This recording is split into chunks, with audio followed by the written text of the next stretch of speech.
سونیا جونم بله. چیکار میکنی مامان جان؟ دارم فرش رو تمیز میکنم. فرش میشوری؟ بله. وای قربونون دستاتون بشم من. بیا اینجا سلنا، بیا شما. سلنا جون بیا. بچه ما الان چند روزه داریم یه چند تا این فرشای کوچولومونو که ماشینی هم هستن با بچه ها داریم توی حیاط میشوریم.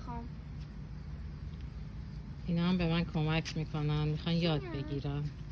خیلی تفریح خوبیه. چند روزه داریم تابستونمون رو اینجوری میگذاریم. قربونون دستاتون بشم من.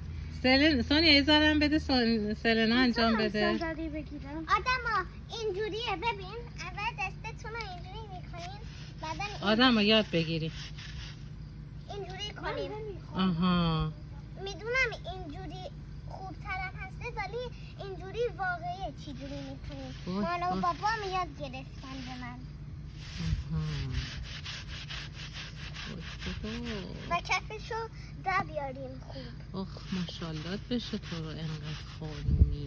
که اگه کفو در میاریم اینجوری خوبتر تمیز بشه. خوبتر تمیز میشه. خوبتر تمیز بشه.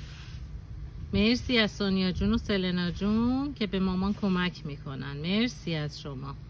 مرسی خوشگلای من. دست گلتون درد نکنه.